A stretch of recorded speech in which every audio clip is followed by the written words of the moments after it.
Bienvenue à tous. Aujourd'hui, on va discuter de la Genèse, ou si vous aimez mieux, du commencement.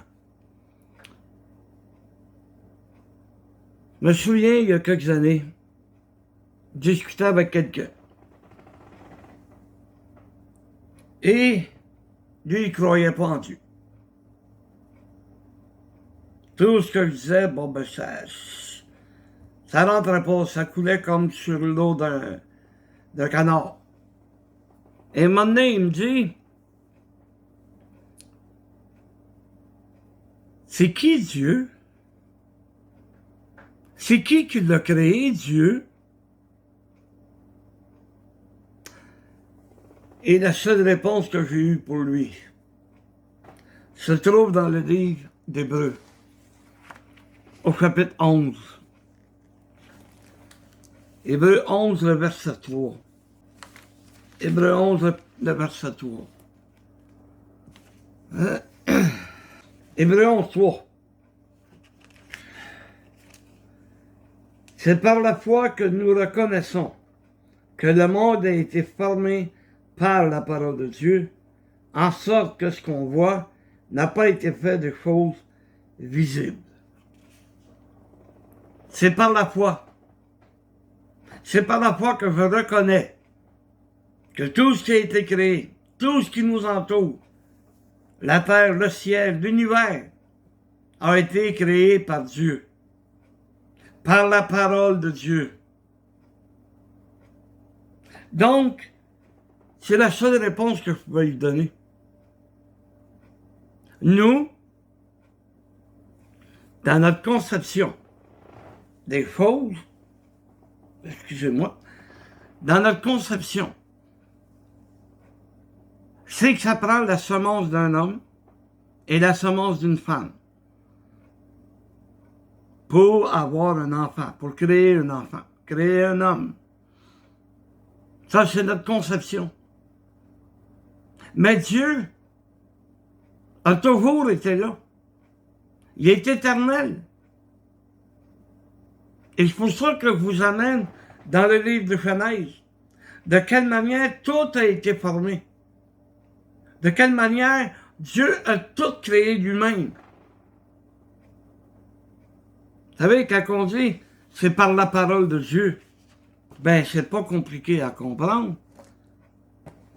Quand Dieu disait quelque chose, ben c'était fait. Alors, aujourd'hui, où c'est qu'on vient, comment on a été créé, c'est là qu'on va aller dans le livre de Genèse, au premier chapitre. Il y a plusieurs hypothèses qui ont été discutées dans le monde. Les darwinistes, ils croient qu'on descend du singe.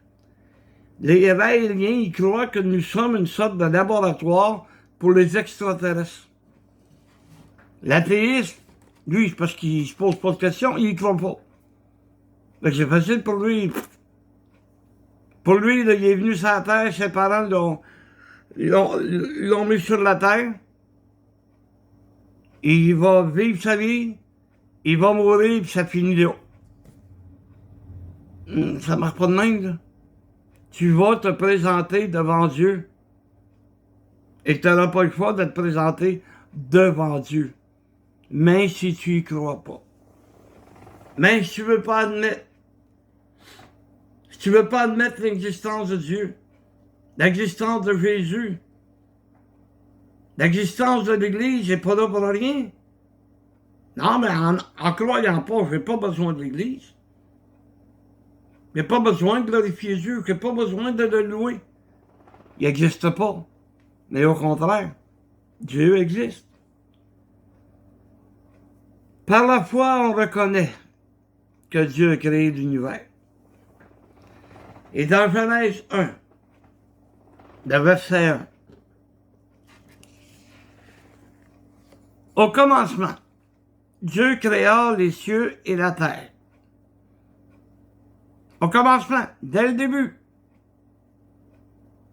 c'est lui qui a créé la terre et tout ce qui va renfermer. De quelle manière qu'il a créé la terre? Regardez bien, verset 2.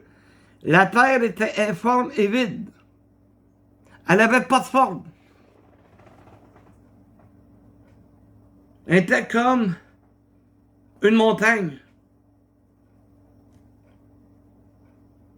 Il y a différents arbres qui vont pousser sur une montagne. Fait qu'on on a l'impression que la montagne est croche.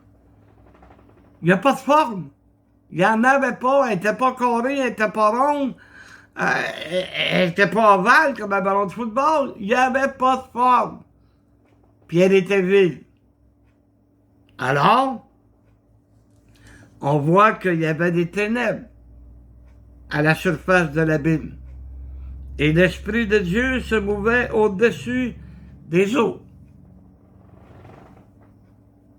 Il y avait de l'eau. Elle était informe et vide, mais il y avait de l'eau. Et on continue. Il nous dit que Dieu dit que la lumière soit. Et la lumière fut. Vous voyez? Par la parole de Dieu. Dieu dit que la lumière soit et la lumière fut. Dieu vit que la lumière était bonne. Et Dieu sépara la lumière d'avec les ténèbres. Dieu appela la lumière jour et appela les ténèbres nuit. Ainsi, il y eut un soir et il y eut un matin. Ce fut le premier jour. Le premier jour, il a façonné la terre. Il y avait de l'eau. Mais à la surface, il y avait des ténèbres. Et Dieu dit que la lumière fut. Il a juste dit que la lumière fut. Et la lumière est venue, la lumière est apparue. Ce fut le premier jour. Au verset 6. Dieu dit qu'il y a une étendue entre les eaux et qu'elle sépare les eaux d'avec les eaux. Un peu plus loin, on va voir que l'étendue, c'est le ciel, ou c'est le mieux, le bleu du firmament. Le firmament que l'on voit dans le ciel. Où il y a des nuages.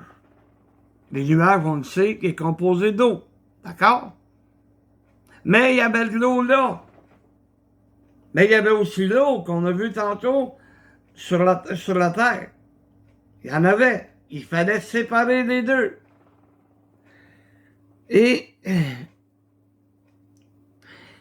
cela fut ainsi. Je suis allé en Californie il y a quelques années.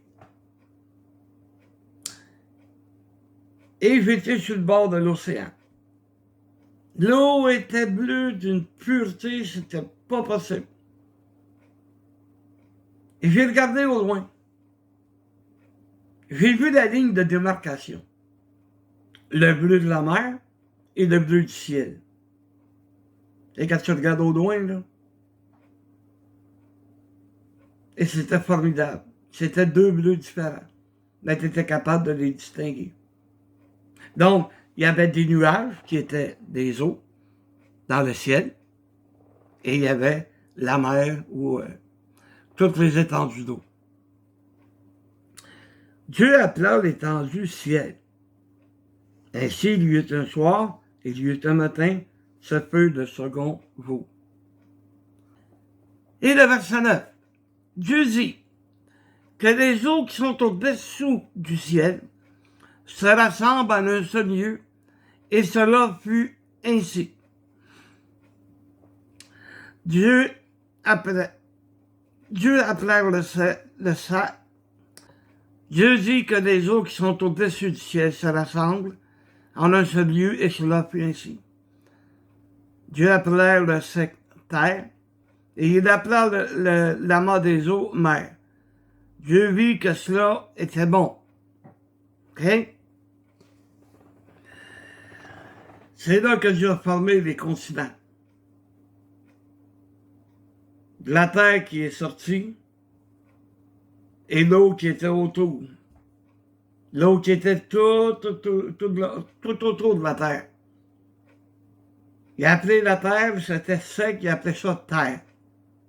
Et les eaux, ben, les eaux de la mer, de la rivière, puis des fleuves, des lacs, peu importe.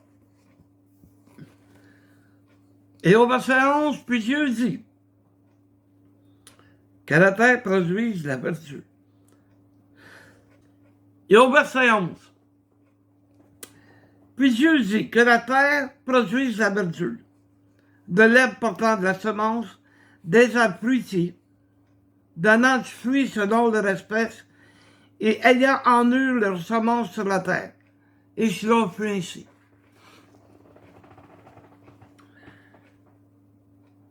L'herbe, la verdure, tout ce qui nous entoure, tout ce qui est beau. Parce que c'est beau, parce que le monde entretient le gazon pour qu'il soit vert, pour qu'il soit beau. Tu regardes un champ de blé,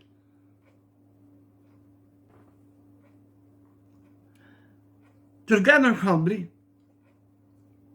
un beau jaune, regarde la nature, c'est de toute beauté. Quand tu t'arrêtes,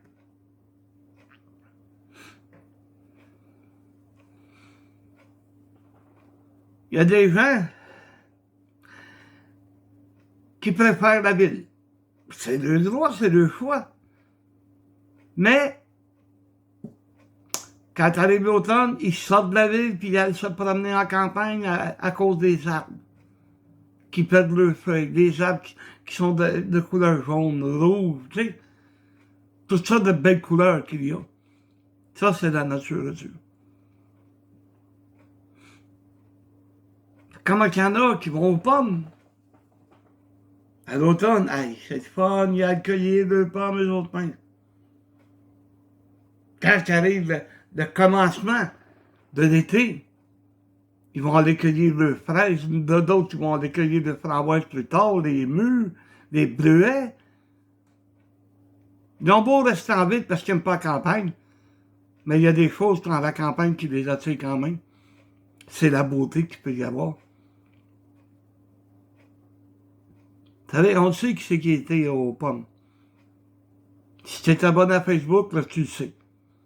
C'est sûr que tu vas le savoir. Il y a tellement de photos. Ah ouais, ils mettent plein de photos de la journée qu'ils ont passée avec les enfants, puis c'est beau. La nature est là. Mais c'est pas un extraterrestre qui est venu faire ça. C'est la puissance de Dieu. Et Dieu, par sa parole, qui a tout donné ça à l'homme.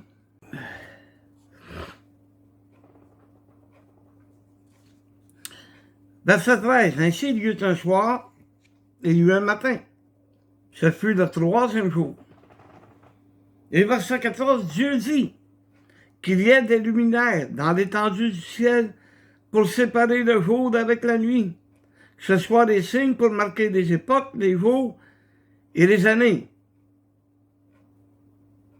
C'est pas dit qu'il servait à faire des cartes du ciel, à prédire l'avenir par rapport que tu vois le soleil qui rentre quelque part, puis là tu vois des planètes qui sont alignées, puis oh non, non, c'est pour les époques, les années, les jours. C'est à ça que ça servait. C'est de même qu'ils ont découvert qu'il y avait 7 jours dans une semaine. Il y avait 365 jours dans une année. Que les autres produisent en abondance. Donc, on parle des poissons. Et que les oiseaux puissent voler dans le ciel.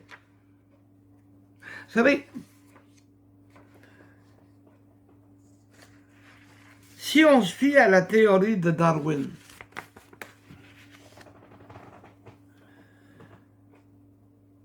pour lui,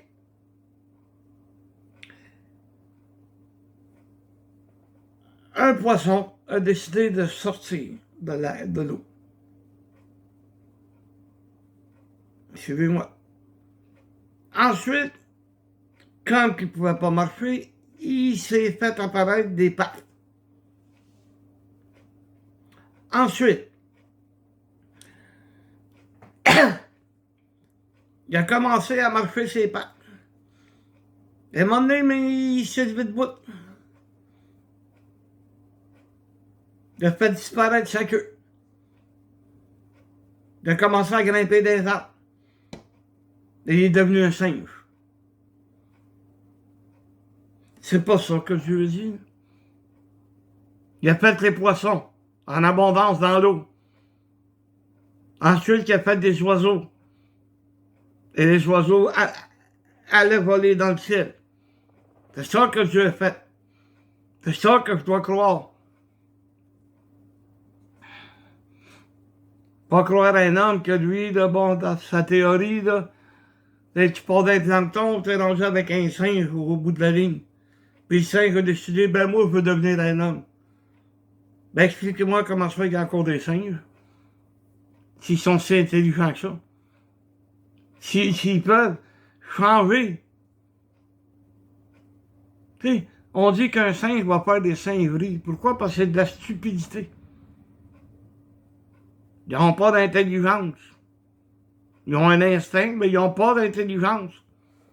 Même si le monde, parce qu'il veut faire des trucs, ils disent, gars, comment il est intelligent.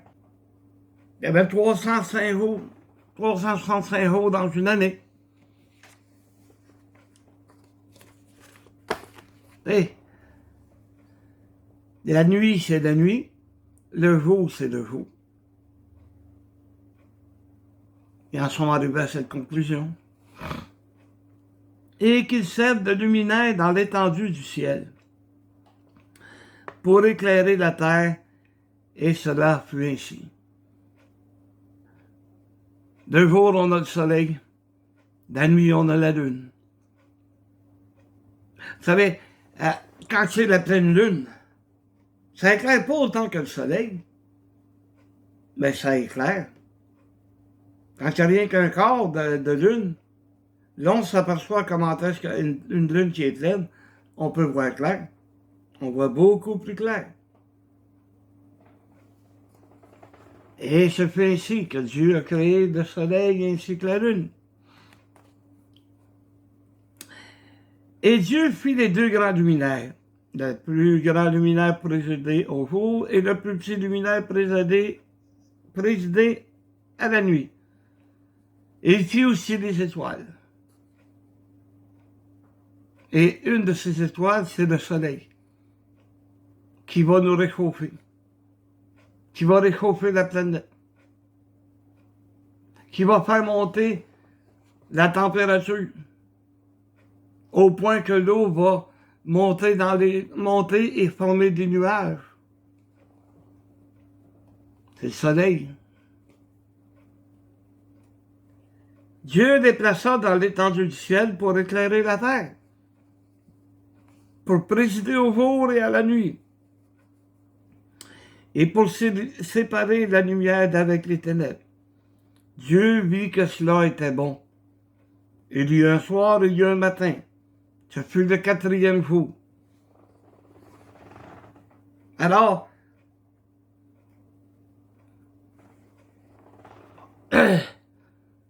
on pense que c'est Moïse qui aurait écrit le livre de Genèse.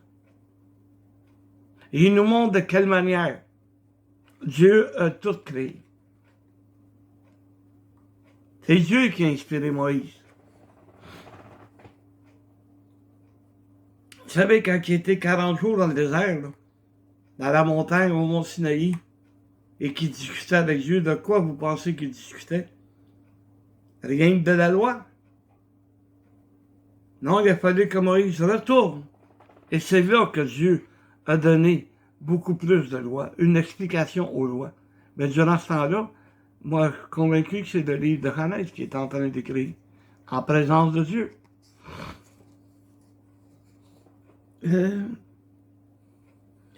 Verset 20, Dieu dit que les eaux produisent en abondance des animaux vivants et que les oiseaux volent sur la terre vers l'étendue du ciel. C'est comme les chiens savants. Ils veulent tellement que le petit chien soit plus intelligent que les autres. Ils lui font faire toutes sortes de trucs. Ben oui, donne-lui un morceau de sucre. Un coup qu'ils ont fait de faim. Ils vont tout le temps le faire.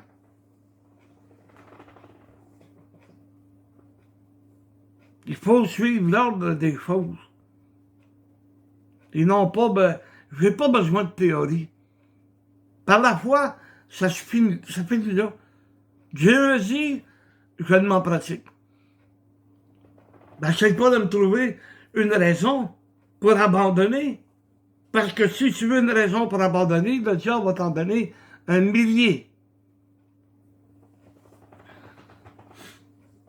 Tu sais, on n'est pas des animaux de laboratoire. Là. Nous sommes des êtres humains créés par Dieu. Ben, il y en a bien qui voudraient qu'on soit des rats de laboratoire.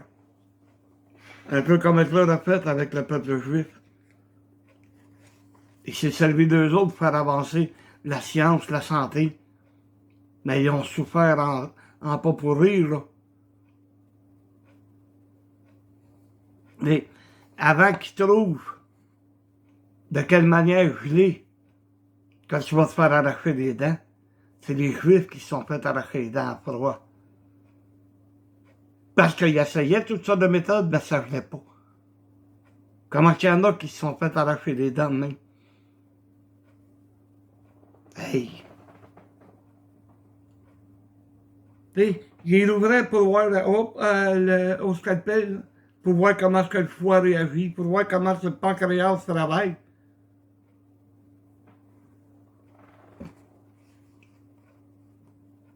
C'est le peuple juif qui a souffert pour ça. Oh, c'est vrai que la science a avancé beaucoup. Ça, là, la trousse de médecin, là, c'était pas rien qu'une scie, hein, admettons. Puis des bandages. Là. La science a évolué. Ah, il y en a qui vont dire, ah, une chance que ça l'ait arrivé. C'est vrai parce qu'on souffrirait en tabarouette. Mais c'est le peuple qui a payé pour. Le peuple de Dieu. Dieu les bénit en disant, soyez féconds, multipliés et remplissez les eaux de la mer. Et que les oiseaux multiplient sur la terre. Ainsi, il y eut un soir, il y eut un matin. Ce fut le 5e jour. Et au verset 24, Dieu dit que la terre produise des animaux vivants selon leur espèce, du bétail, des reptiles, des animaux terrestres selon leur espèce. Et cela fut ainsi. Dieu a fait les animaux. Tous les animaux. De différentes espèces. Parce que voyez-vous, il y a beaucoup de gens dans leur petite tête qui pensent que c'était juste dans le jardin d'Éden qu'il y avait des animaux. Non, non, il y en avait partout sur la terre. C'est un ordre que Dieu nous avait donné. Allez, puis que la terre produise des animaux. Et il y en avait partout des animaux. Vous savez, il y a des scientifiques qui disent que les géants, comme les dinosaures, les mammouths, que les gros animaux, ben la concentration, c'est aux États-Unis. C'est là qu'il y en a eu le plus. Ben, le jardin d'Éden, c'est dans le bout d'Israël. Fait qu'on est loin, là. Fait que ces géants-là, il aurait pu être un problème pour l'homme. Dieu les a créés là-bas. Vous savez, c'est aux États-Unis qui ont découvert un mammouth qui avait encore de l'herbe dans la bouche, qui n'avait même pas le temps de la digérer. Et si on sait que c'est durant le déluge que tout ça est arrivé. Brusquement, pouf! Il s'est ramassé dans la glace, figé là. Ben, Dieu a dit, tous les animaux, c'est lui qui les avait conçus. C'est lui conçu. C'est lui qui les avait créés. Des mystères, il n'y en a pas. La parole de Dieu répond à toutes tes questions. Tu sais, si tu veux pas croire, parce que la foi, c'est ça, c'est de croire. Heureux celui qui a cru sans avoir vu, nous dit Jésus. Heureux. Heureux celui-là. Parce que c'est ça la foi. C'est une ferme assurance des choses qu'on espère. Puis une démonstration de celles qu'on ne voit pas. Je le démontre aux gens. Je démontre aux gens comment est-ce que je crois en Dieu. Comment? En étant une lumière pour eux autres, en allant à l'église, en priant, en chantant les louanges de Dieu, en changeant ma vie comme Dieu le fait. C'est de même. C'est ça, croire. C'est la foi simple. Oh, si tu veux servir des scientifiques, je peux t'en servir. Mais ça va t'avancer à quoi? Ouais, ben moi, je veux savoir. Ouais. Qu'est-ce que tu veux savoir? Tout ce que tu veux savoir est écrit dans la Bible. Il est écrit dans la parole de Dieu. Va pas chercher plus loin. Non, parce que ils veulent justifier leur manière de vivre. Leur manière de vivre sans un Dieu, quelque part. Ils veulent se justifier. Ben, essayé de trouver une réponse ailleurs. T'en trouveras pas ailleurs. Les scientifiques sont tellement mêlés qu'ils sont rendus que, whoop, il y avait une explosion quelque part, le Big Bang. Il y a un scientifique qui a répondu à ça. Il a dit de croire à la théorie du Big Bang.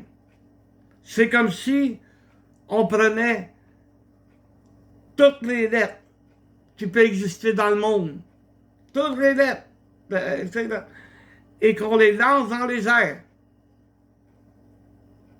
Et qu'en tombant, on obtient un dictionnaire.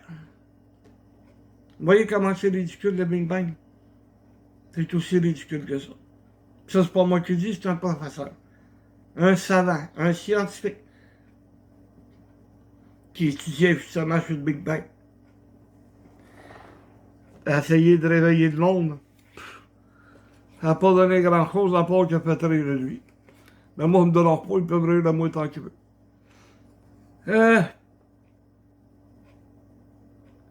Verset 25, Dieu fit les animaux de la terre selon leur espèce, le bétail selon son espèce, et tous les reptiles de la terre selon leur espèce. Dieu vit que cela était bon. Puis Dieu dit, faisons l'homme à notre image, selon notre ressemblance, et qu'il domine sur les poissons de la mer, sur les oiseaux du ciel, sur le bétail, sur toute la terre et sur tous les reptiles qui rentrent sur la terre. Faisons l'homme à notre image. Si tu veux croire que Dieu c'est un chimpanzé ou un gros gorille, tu peux le croire tant que tu voudras. La Bible me montre que la terre est un marchepied pour Dieu. Imagine la grandeur.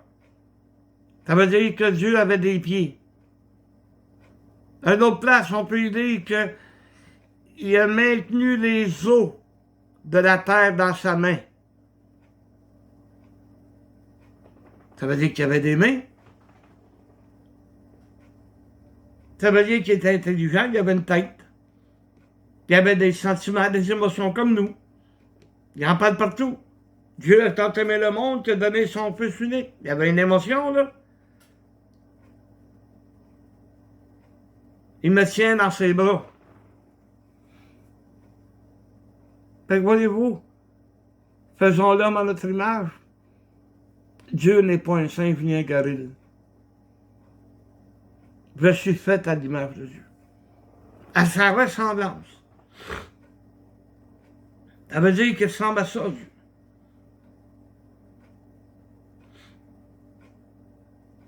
Il n'a pas dit qu'il y avait une face spéciale, qu'il y avait il y avait des grands cheveux, il y avait une grande barbe. Il n'y a rien de tout ça qui est écrit. Mais il a dit qu'il m'a fait à sa ressemblance, à son image. Il continue en disant, Dieu créa l'homme à son image. Il le créa à l'image de Dieu et créa l'homme et la femme. Il nous a créés, frères et sœurs, amis. Puis il nous dit que l'on domine sur la création de Dieu. Vous savez, autant du Jardin d'Éden, c'était facile de contrôler un lion, une panthère, un éléphant, whatever. Il dominait sur eux. Adam, il avait juste à dire, là, tu t'assis puis tu restes tranquille.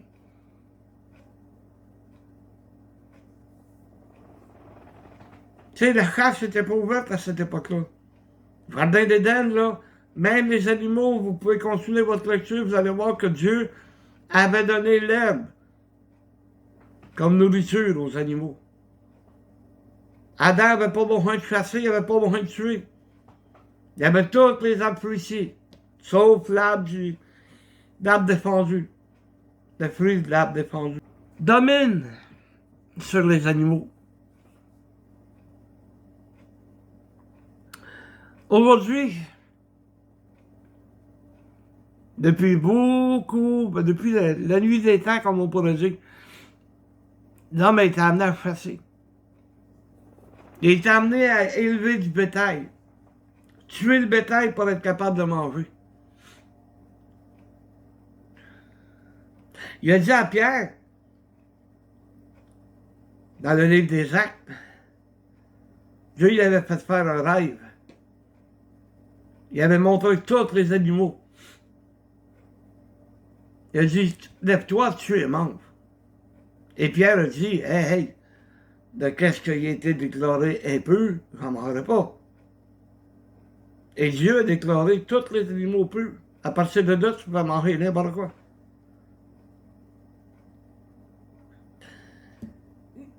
Et aujourd'hui, il y a des associations contre la chasse. Il y en a d'autres des associations, c'est contre la viande. Et peu importe ce que tu crois, là. Le principal, là, c'est de croire en Dieu, premièrement. C'est de croire que Dieu a envoyé son Fils afin que quiconque croit en lui ne périsse point, mais qu'il ait la vie éternelle.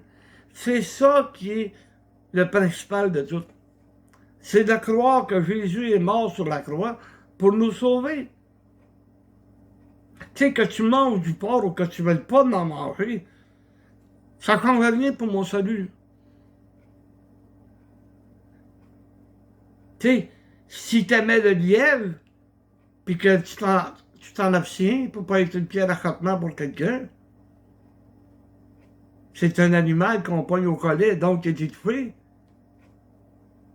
Ben, va mange.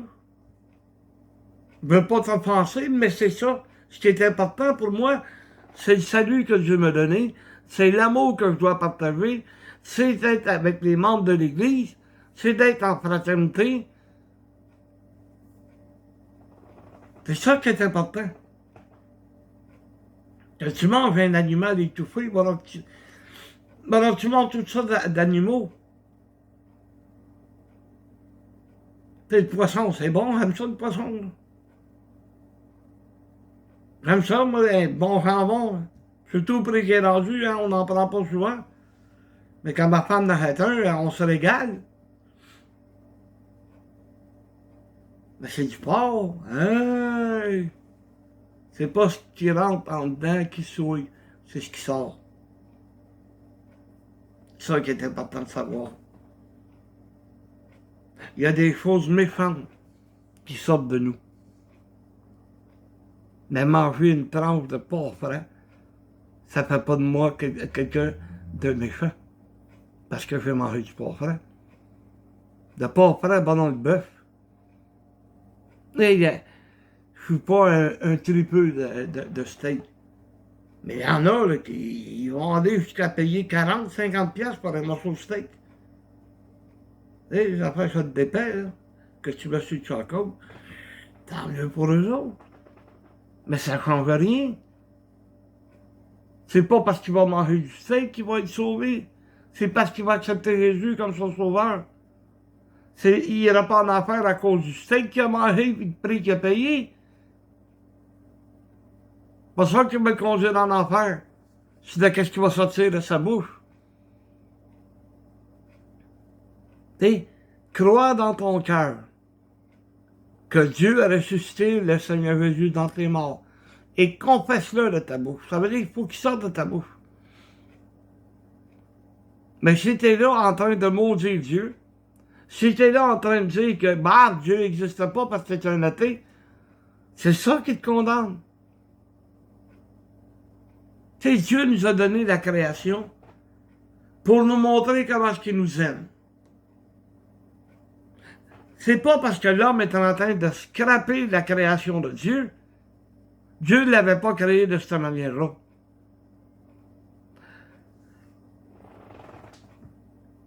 Allez prendre une chaloupe quelque part, un canot, et allez vous promener sur la rivière. Parce que le fleuve, c'est un peu... Si tu n'es pas bien équipé, ça peut être dangereux.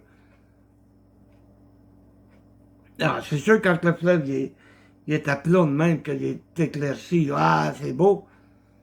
Mais tu peux traverser l'autre bord, puis une heure après, un orage, des coups de vent. Pas se de rasseyer, de te promener avec en chaloupe, là, quand tu as des vagues qui montent à 1 pied, 2 pieds. C'est énervant si tu n'as pas une ceinture. Puis même avec une ceinture, c'est énervant. Mais pogne une petite rivière tranquille. Un lac tranquille. Va te promener puis observe la nature autour de toi. Dieu l'a créé là, pour nous. Pour nos yeux. Ben l'homme est en train de tout scraper ça. Vous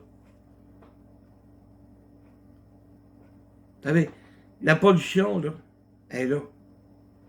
Il y a tellement de cochonneries sur la Terre qu'il faudrait prendre une fusée spatiale puis l'envoyer remplie de vidanges. Rien que les vidanges du Québec. Une fusée normale ne serait pas assez grande. Fait qu'imaginez-vous les déchets du monde envoyer ça dans l'espace pour s'en débarrasser. La pollution est alentour de nous, amis, frères, sœurs. Alors, au lieu de vouloir sauver la planète, sauve ton âme. Parce que Dieu a dit qu'il était pour la détruire, la planète. Eh oui, va aller dans le livre de Pierre, l'apôtre Pierre. Dieu va la détruire par le feu. Comme il l'a détruit la première fois par l'eau. Là, ça va être le feu, le jugement de Dieu qui va arriver sur eux. Une chance que l'Église va être enlevée avant.